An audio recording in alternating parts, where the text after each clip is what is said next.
Olá pessoal, tudo bem com vocês? Mais uma vez, seja muito bem-vindo aqui no meu canal. É uma alegria, em especial nesta videoaula, e será nas próximas 3 videoaulas da disciplina teológica chamada Teologia Pastoral, uma alegria imensa falar com vocês e também, em especial, com os alunos do curso de Teologia do IBAD no núcleo 298. Estamos aí neste final de ano de 2023 e nesta feita fazendo aí aulas remotas, aulas online, esta disciplina da Teologia Pastoral. Se você é novo aqui no canal, seja muito bem-vindo.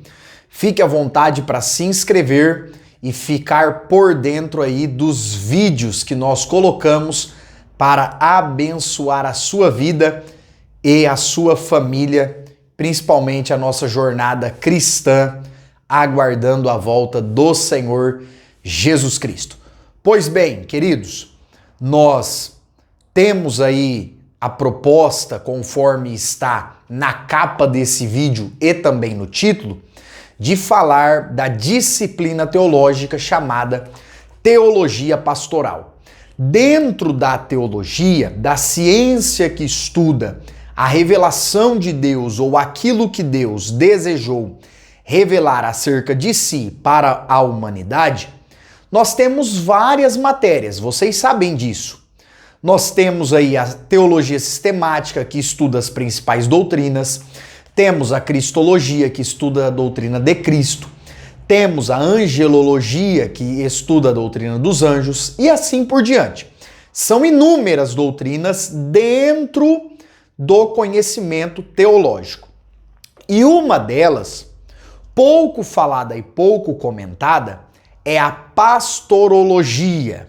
Este termo não é utilizado por todos os estudiosos e eruditos da Bíblia, não. Também não é usado por todos os manuais de teologia ou todos os cursos, seminários, também não. Porém, alguns estudiosos eruditos, alguns seminários, alguns institutos bíblicos gostam desta terminologia chamada de pastorologia. Vocês sabem que logia significa estudo, então estudo do pastor ou estudo da função, do chamado pastoral.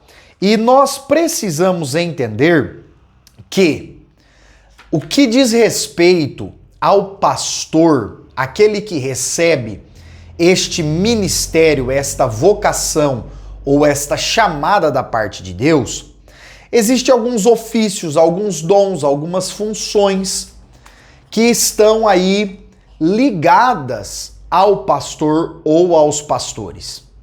E eu queria iniciar esta videoaula refletindo e pensando com vocês acerca de o que será que significa, qual será que é a ideia bíblica das Escrituras sobre esse termo, essa palavra pastor.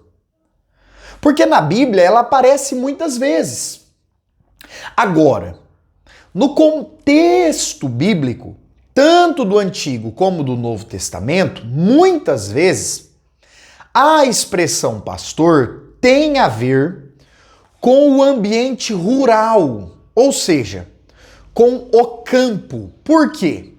Porque o pastor era aquele que tinha a função de ir ao campo, cuidar das ovelhas, cuidar dos rebanhos, fornecer um bom pasto para que o rebanho se alimentasse, proteger o rebanho de ataques de lobos e animais selvagens, guiar o rebanho de volta ao aprisco, conduzir o rebanho até o caminho e a porta que o levaria para o ambiente de abrigo e proteção, corrigir e buscar aquela ovelha que se extraviou, que se afastou do rebanho. Então estas eram funções comuns dos pastores no tempo da Bíblia, que era uma sociedade rural, uma sociedade agrícola, uma sociedade que vivia no campo. E aí nós temos, dentro desse cenário bíblico, o chamado ministerial, carta de Paulo aos Efésios, capítulo 4, versículo 11, Paulo diz ali nos 5 ministérios, apóstolos, profetas, evangelistas, pastores e doutores ou mestres. Então, nos 5 ministérios, que a Bíblia diz que é Deus que concede à igreja para crescimento e aperfeiçoamento do seu povo, crescimento e aperfeiçoamento dos santos, está ali a vocação ministerial, o chamado do pastor ou dos pastores. E o dever do pastor, desde o cenário bíblico, rural, até o quesito espiritual e ministerial, o dever do pastor sempre esteve aí alicerçado em pelo menos 4 pontos. Quero que você repita aí. Quantos pontos? 4 pontos. A primeira era alimentar. Então, era função do pastor alimentar o rebanho. Levar o rebanho a águas e a pastos acessíveis e de qualidade para que o rebanho pudesse se alimentar. Os animais, assim como os seres humanos, não sobrevivem sem água. Logo, as ovelhas precisavam das águas. Assim como os seres humanos, os animais precisam comer. Logo, o pastor deveria providenciar o alimento para o seu rebanho. Então, a primeira função do pastor no cenário bíblico, e que é aplicado de forma espiritual ao chamado pastoral, é de alimentar. O segundo era a função de guiar, de conduzir.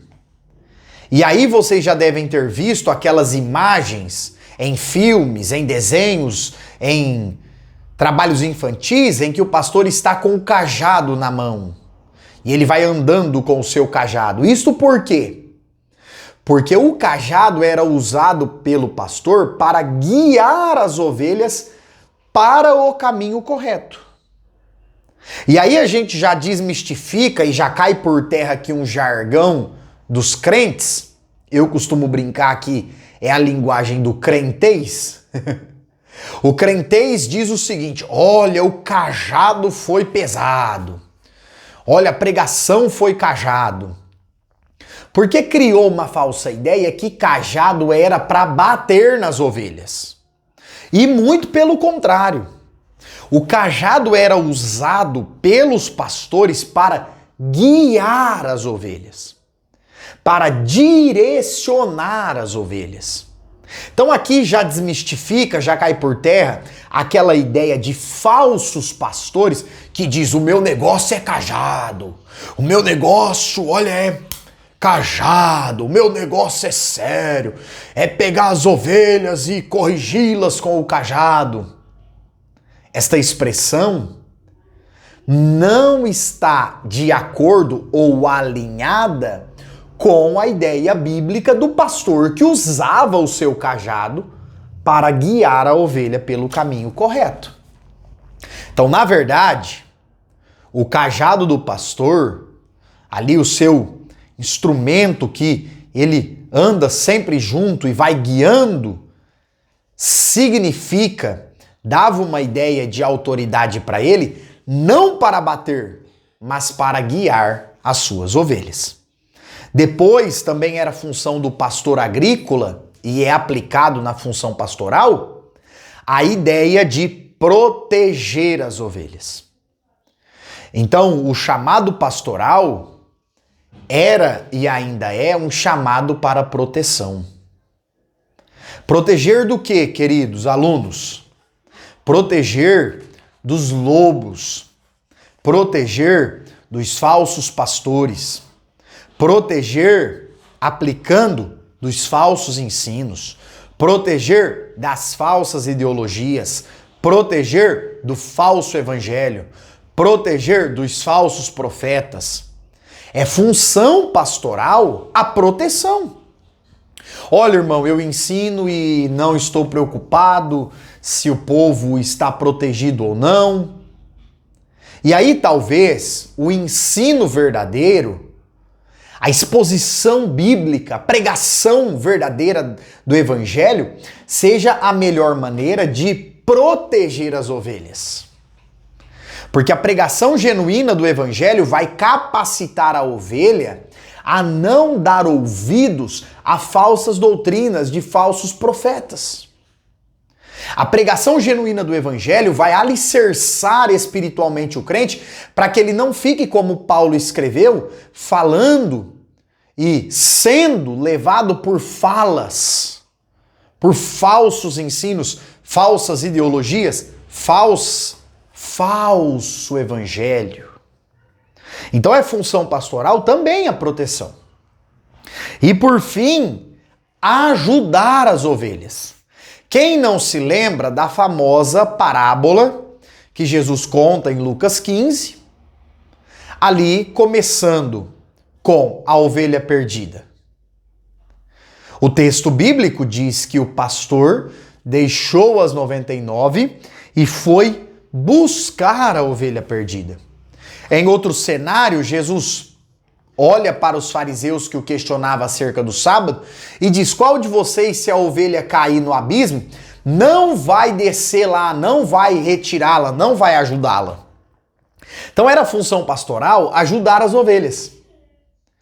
E atualmente, no cenário bíblico, Novo Testamento, no ministério e no chamado, na vocação pastoral, também é dever dos pastores ajudar as suas ovelhas. Amém? Até aqui tudo bem? Se você está compreendendo e gostando dessa aula, lembre aí de curtir esse vídeo, porque isso nos ajuda muito, o YouTube espalha para mais gente, e vamos juntos refletindo sobre a unidade de número 1 aqui da matéria de teologia pastoral, que tem mais umas coisas tremendas, interessantíssimas para compartilhar aqui com vocês. Olha só, queridos, existem pelo menos 5 termos na Bíblia que se referem ao ofício pastoral, pelo menos 5. O primeiro é presbítero ou ancião, que está em diversos textos bíblicos, mas, por exemplo, 1 Timóteo 5,17. Diz respeito àqueles que trabalham na direção administrativa e espiritual da igreja. Presbítero ou ancião.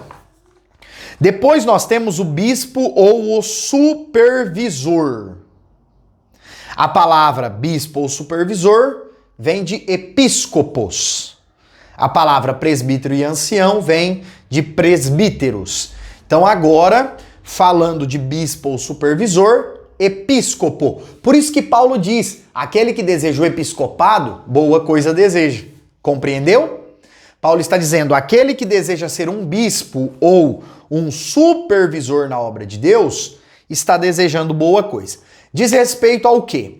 A pessoas, aos homens que trabalham na direção, na supervisão e na liderança da igreja.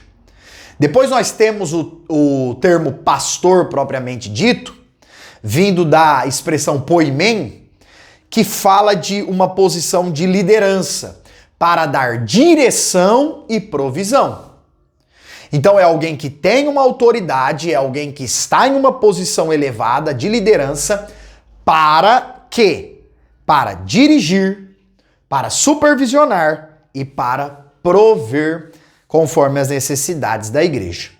Um outro termo que aparece em Romanos 10,14, 1 Timóteo 2,7, 2 Timóteo 1,11, é o termo pregador. Muita gente acha que o termo pregador não é bíblico, e está na Bíblia. Vem da expressão querux, e pregador traz a ideia de alguém que está fazendo uma proclamação pública do Evangelho. Está proclamando o Evangelho para as pessoas. Está pregando o Evangelho para as pessoas. E por fim, a quinta expressão é a expressão mestre, ou os doutores, que vem do grego didáskalos,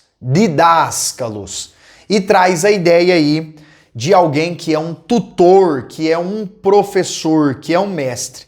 Ele é responsável pela exposição detalhada das Escrituras para instruir, corrigir e edificar os crentes, os salvos em Cristo Jesus. E aí, nós precisamos compreender que, verdadeiramente, na Bíblia, ser pastor é ter um ministério dado por Deus. É por isso que ninguém pode se auto-intitular ou oferecer-se no sentido de, olha, eu sou, eu quero. Não. Primeiro precisa haver um chamado de Deus para esta pessoa. Porque, biblicamente, o pastorado é um ministério. E a ideia de ministério na Bíblia está ligado, lá no Antigo Testamento, aos reis, profetas e sacerdotes, que eram os 3 tipos de pessoas que recebiam uma unção de Deus, uma capacitação divina para ser e para fazer aquilo que Deus queria. Então, os sacerdotes, eles tinham o ministério para representar Deus diante do povo.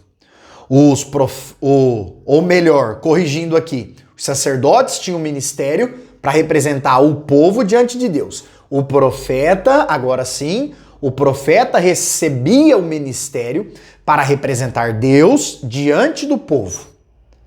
E os reis recebiam o ministério, o chamado, para serem os governantes, representando o governo de Deus no meio do povo.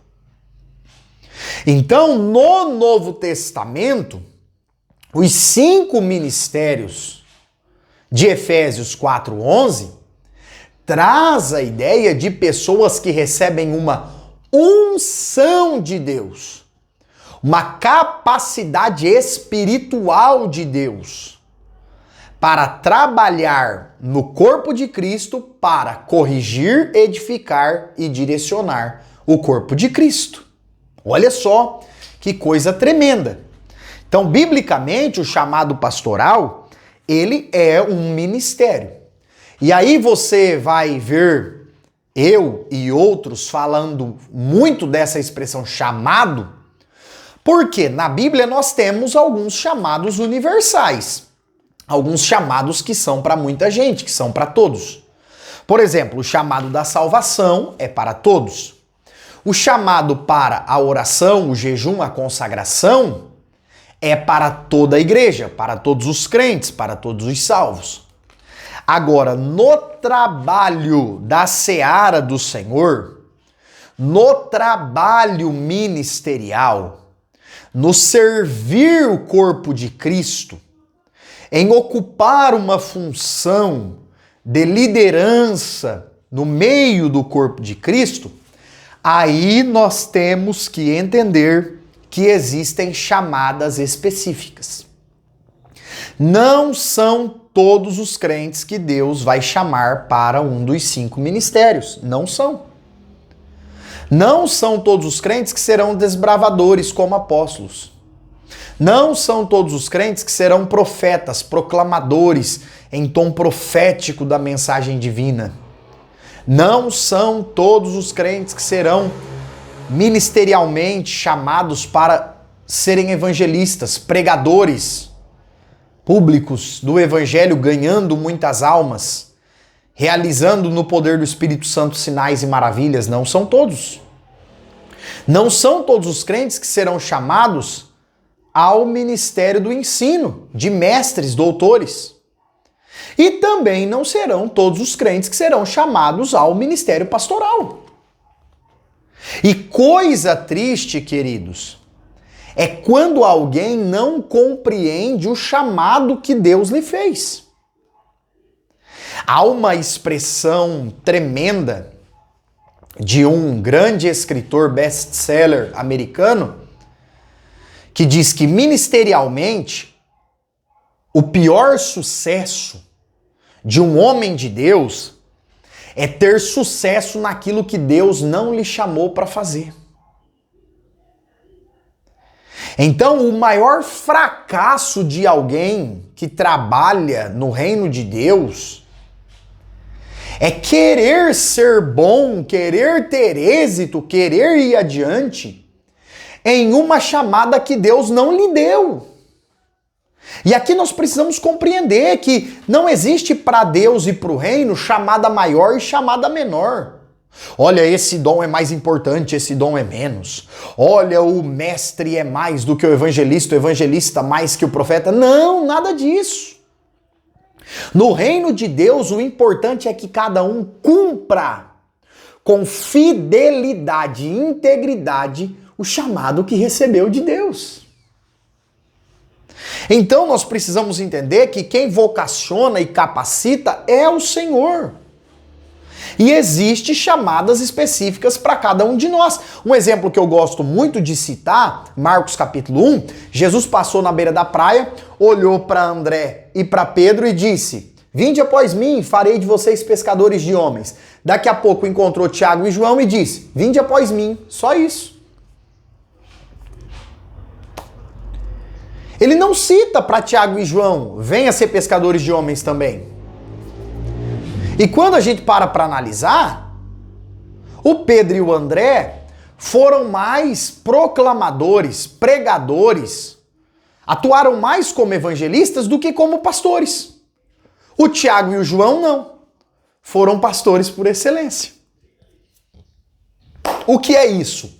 Chamada específica para a vida de cada um no corpo de Cristo.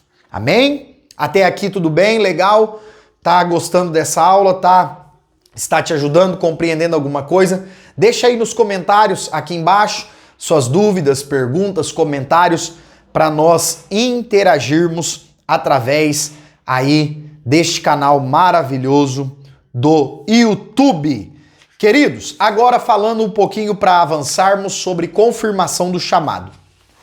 Em Atos dos Apóstolos, capítulo 9, nós vemos o chamado de Saulo.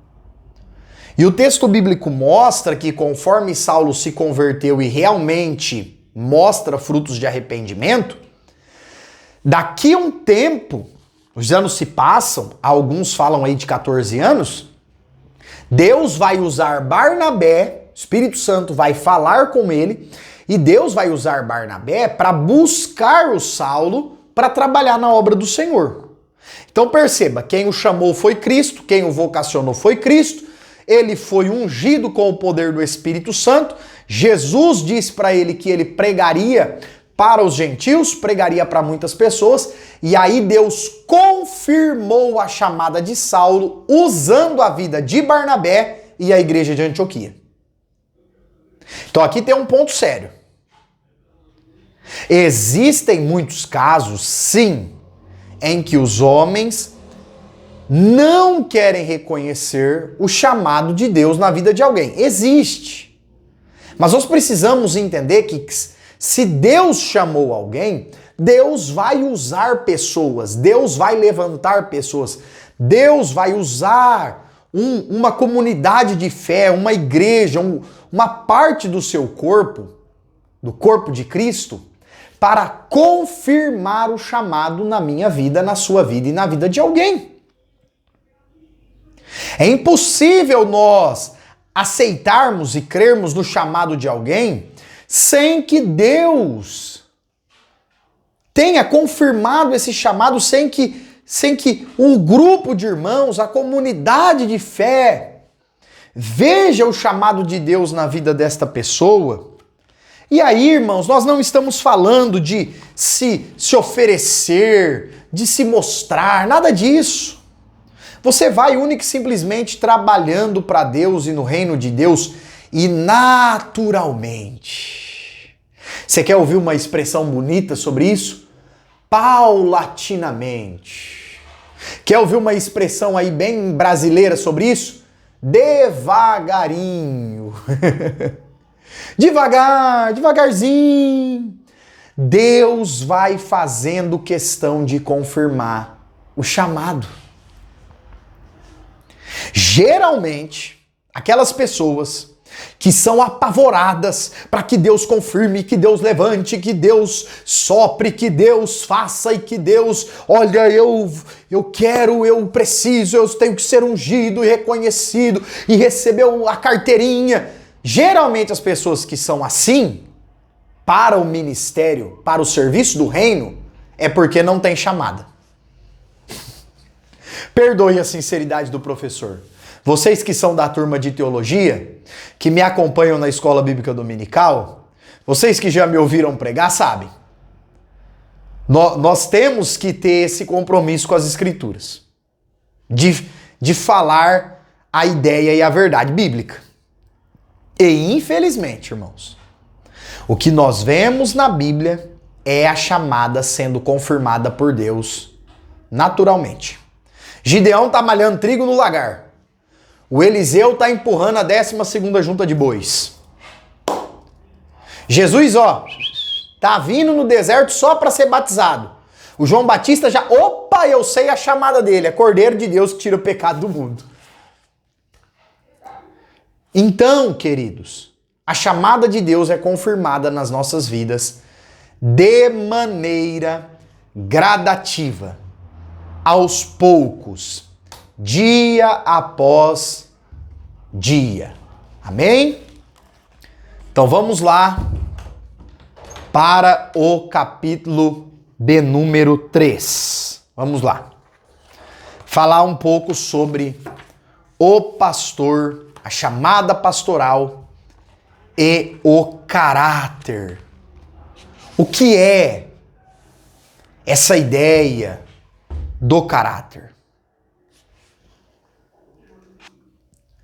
Aí, sobre a ideia do caráter, queridos irmãos, a Bíblia nos coloca que o obreiro, o homem de Deus que deseja servir a igreja, servir o corpo de Cristo, ele precisa cuidar do seu caráter, dos seus valores, do bom testemunho. Eu gosto muito de uma frase do pastor Hernandes Dias Lopes, que diz assim ao obreiro: cuide do teu caráter, cuide de quem você é, a tua essência. E você não vai se preocupar com a reputação. Porque quando nós cuidamos do nosso caráter, quem nós somos, sabendo que Deus nos vê, nós não precisamos viver preocupados com o que as pessoas vão falar.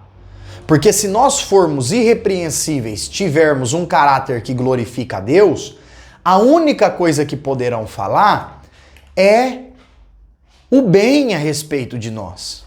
Muitas pessoas odiavam Jesus, os religiosos, os fariseus, eles odiavam Jesus, mas nunca tiveram como dizer: esse Jesus aí é falso. Se Jesus dá mau testemunho, se Jesus compra e não paga, esse Jesus maltrata as pessoas, esse Jesus cobiça. Não. Graças a Deus, não.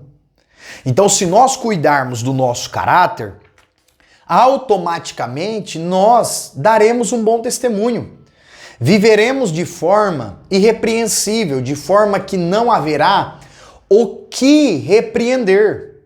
Nós não estamos falando, é claro, de perfeição, porque, infelizmente, estando aqui nessa terra, é impossível, é um alvo que nós miramos, a ideia da perfeição, mas que só alcançaremos na vinda do Senhor Jesus para buscar a cada um de nós, para buscar a sua igreja. Então, nós precisamos zelar por quem somos. Perceba que a Bíblia coloca a necessidade do homem de Deus ser primeiro de Deus, para depois ser do povo de Deus com excelência. Onde é que muitos líderes, pastores, homens de fé, eles acabam se perdendo, saindo do caminho, perdendo o foco de guiar as ovelhas? Quando eles passam mais tempo com a obra de Deus do que com o Deus da obra. Isso é muito sério. Isso é muito sério e muitos líderes de renome no Brasil e no mundo têm tratado, ajudado, auxiliado pastores por conta disso. Pastores que estão absurdamente esgotados e perdendo a fé porque cuidam mais da obra de Deus do que vivem em comunhão com Deus da obra. E nós só teremos êxito no chamado de Deus para nós se primeiro nós tivermos uma vida com Deus. Isso é inquestionável. Depois o livro coloca aqui pra gente a unidade de número 1 da teologia pastoral, a necessidade da formação do pastor. A necessidade do preparo espiritual, do preparo intelectual, do preparo social, do preparo físico, do preparo emocional. Por quê, queridos irmãos? Sempre há em nós algo para melhorar.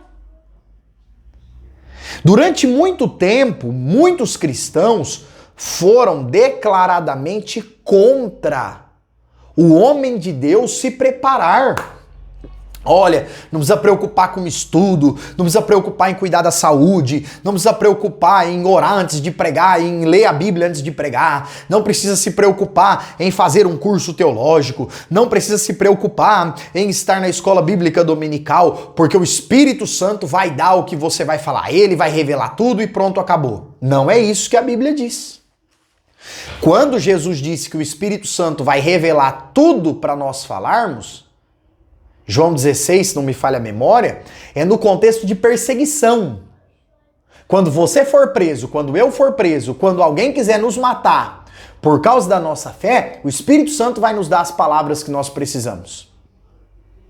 Lê aí na sua Bíblia.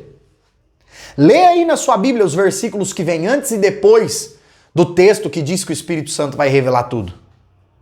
Fica esperando o Espírito Santo revelar que você e eu precisamos cuidar da nossa saúde, senão a nossa vida vai ser abreviada aí em mais da metade. Ele não vai falar. É algo que nós já sabemos.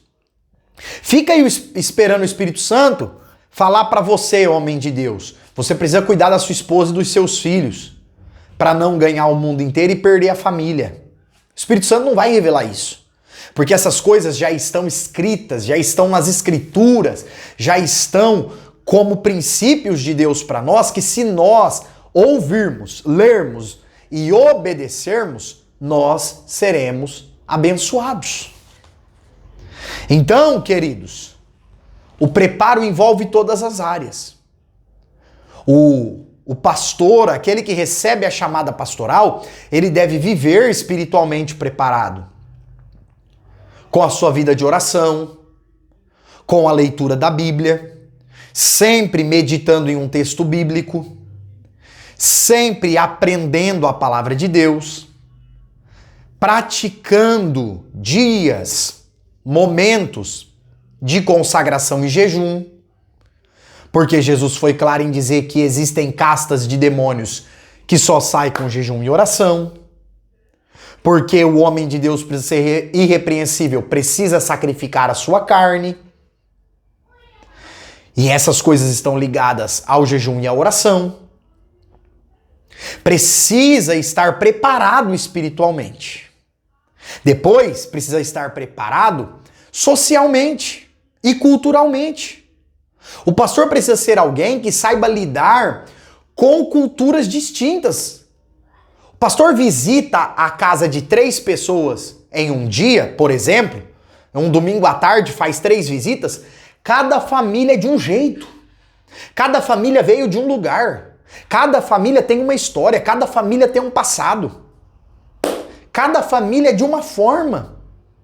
E aí, se ele é aquela pessoa fechada, que não está preparada social e culturalmente para lidar com as pessoas, o que fazer? O pastor lida, irmãos, com pessoas que moram nas ruas, pessoas desabrigadas, pessoas que estão afundadas nos vícios, e lida com empresários que moram em metrópoles, em megalópolis, em grandes cidades, em grandes centros. E ele precisa estar preparado para lidar com todas as pessoas da mesma forma, mostrando Cristo com amor, com carinho, com a verdade do Evangelho para todas as pessoas. Percebe como é difícil? Percebe como há necessidade de um preparo, de uma preparação bem feita? Depois nós podemos falar da preparação emocional. O pastor precisa ter um amigo, um outro líder, um outro pastor para conversar, para sentar, para refletir, para contar os seus problemas, para desabafar. Precisa ter uma liderança a quem recorrer em situações difíceis. Olha, não sei o que fazer, preciso de ajuda, preciso de uma orientação.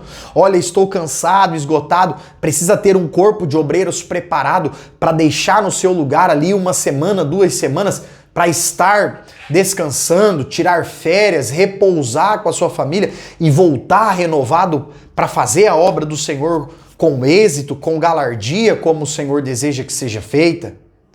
Então o preparo emocional também é de suma importância. Existem muitos pastores que lidam com rebanhos gigantes, 2.000, 3.000, 5.000, 20.000 pessoas, que lida com o problema de todo mundo e muitas vezes o acompanhamento de um psicólogo para ajudar, para orientar, para direcionar esse pastor na questão emocional também é muito boa, também é algo muito válido. É a preparação emocional. E nós podemos fechar essa ideia da preparação falando da preparação no sentido acadêmico. A preparação no sentido dos estudos, da aprendizagem, do conhecimento bíblico, do conhecimento teológico, do conhecimento da palavra de Deus, das verdades divinas, das verdades sagradas.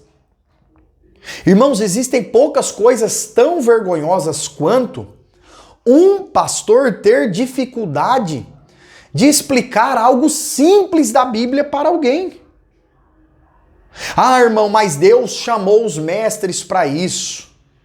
Por mais que os mestres tenham uma chamada específica do ensino e da exposição detalhada das Escrituras, os pastores têm a responsabilidade, o dever de dar um bom alimento para as suas ovelhas. E o que é que segura uma ovelha no pasto? Você que já trabalhou aí no campo, fala para mim. O que é que segura a vaca lá no pasto daquele sítio, daquela fazenda que você conhece? É o alimento bom, gente, é o alimento sólido. O que segura a ovelha de verdade é alimento bom, é alimento nutritivo, é alimento sólido, é um alimento que preenche, que satisfaz não só o estômago, mas que dá nutrição para a ovelha. Então a função pastoral também está ligada a isso. Então é necessário estudar sim, é necessário aprender sim, é necessário se capacitar sim. Você, querido companheiro, querido irmão, que é um líder, é um pastor, lhe falo com todo amor e carinho e respeito nesse momento. Você que é um jovem obreiro e aspira por isso, Deus já falou com você, já direcionou que essa será a tua chamada. Você e eu precisamos. Isso é para todos os crentes e principalmente para os que têm o chamado pastoral. Você precisa se preparar. Você precisa estudar. Se você ainda não frequenta escola bíblica, cultos de ensino, cultos de doutrina, seminários, um curso teológico, vá atrás. Vá atrás. Inclusive, se você quiser aprender a palavra de Deus conosco, escreve aí nos comentários que eu procuro você, eu chamo você. Nós temos o curso de teologia para aqueles que moram em Fernandópolis presencialmente, para aqueles que moram fora, semipresencial. Vamos juntos nos preparar, porque Deus vai usar tudo do pouco que a gente tem. Mesmo que eu e você tenhamos pouco, Deus vai usar tudo do pouco que temos para fazer muito para a glória do nome dele. Amém? E eu concluo a aula de hoje falando aí na teologia pastoral sobre a ética. O chamado pastoral, o ministério dos pastores também envolve muito a questão ética. A forma como lidar com as pessoas, com carinho, com respeito, com cuidado, com prudência, com vigilância. O chamado pastoral exige ética daquele que vai exercê-lo. Por quê? Porque você vai lidar com problemas de muitas pessoas. Você vai ser procurado para ouvir e aconselhar sobre segredos de anos, de décadas que a pessoa vai lhe contar. Você vai ouvir sobre problemas que você nem imaginava que um dia ouviria. E a ética torna-se muito importante para aconselhar, para ouvir, para atender, para direcionar, para conviver. Uma questão ética, por exemplo, o pastor deve atender uma irmã, principalmente quando o assunto é casamentos e relacionamentos, acompanhado de sua esposa. O pastor deve lidar e tratar bem os jovens, de forma que eles se sintam alegres e à vontade com o pastor e ao mesmo tempo não percam o respeito. Então percebe como que a ética é algo muito importante? O pastor deve lidar de forma ética e respeitosa e cumprindo ali as questões administrativas e de respeito eclesiásticas com relação à sua liderança. São questões éticas que envolvem o trabalho e o ministério pastoral que se a pessoa que tem essa chamada compreender e se preparar, terá um ministério aprovado por Deus para a glória do nome dele. Eu espero que você tenha ficado até aqui comigo. Se você ficou até o final dessa aula, digita aí no comentário assim, teologia pastoral, para mim saber que você foi um aluno fiel e ficou até o final dessa videoaula. Valeu? Deus abençoe você. Lembra de curtir o vídeo, deixa um comentário e se inscrever no canal. Que Deus abençoe você, em nome de Jesus. Valeu!